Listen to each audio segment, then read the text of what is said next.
গতকাল রাতেই কোনো ধরনের পূর্ব ঘোষণা ছাড়াই সরকার তেলের পেট্রোল, অকটেন এগুলোর এবং কেরোসিনের লিটার প্রতি 5 টাকা করে বৃদ্ধি করেছে, যেটা জনগণের জন্য অনেক বড় একটা বোঝা।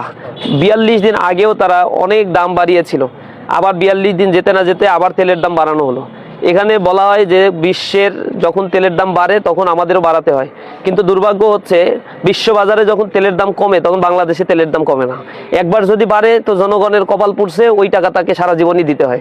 এটা একটা দুর্ভাগ্যজনক একটা ব্যাপার। আমরা আশা করি এই তেলের সাথে সম্পৃক্ত রয়েছে জ্বালানি খাতের একটা বড় অংশ, যেখানে বাংলাদেশের উৎপাদন ব্যবস্থা, যোগাযোগ ব্যবস্থা অনেক কিছু নির্ভর করে। এই তেলের দাম বাড়ার সাথে সাথে জনগণের বেতন বাড়ে না। তেলের দাম বাড়ার সাথে সাথে দ্রব্যমূল্যের দাম বেড়ে গেলেও জনজীবন যখন বিপর্যস্ত হয়ে পড়ে, জনগণের ক্রয় ক্ষমতার বাইরে চলে যায় দ্রব্যমূল্য, তখন এটা দেখার মতো আর কেউ থাকে না। সরকার নতুন পে স্কেল দিচ্ছে সরকারি চাকরিজীবীদের জন্য। বাংলাদেশের টোটাল শ্রমশক্তির 1% মাত্র সরকারি চাকরিজীবী, 99% মানুষই হচ্ছে খেটে খায়। এই মানুষগুলোর আয় বাড়ে না, অথবা বেসরকারি চাকরি করে একটা বড় অংশ, তাদের কিন্তু বেতন বাড়ে না। সুতরাং তাদের পরিবার পরিচালনার ক্ষেত্রে অনেক বেশি কষ্ট পোহাতে হয়। সরকারকে সেই বিষয়গুলো দৃষ্টিতে নিয়ে এসে এই তেলের দাম বৃদ্ধির ব্যাপারে বিবেচনা করা দরকার ছিল।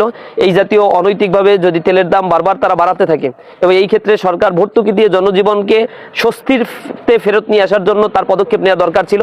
আমরা সেই ক্ষেত্রে দেখছি প্রচণ্ড গরিমসি, প্রচণ্ড চাঁদাবাজি, দুর্নীতি, সন্ত্রাস চারিদিকে ছড়িয়ে দিয়ে দেশের জনগণকে এক প্রকার জিম্মি করে রাখা হয়েছে।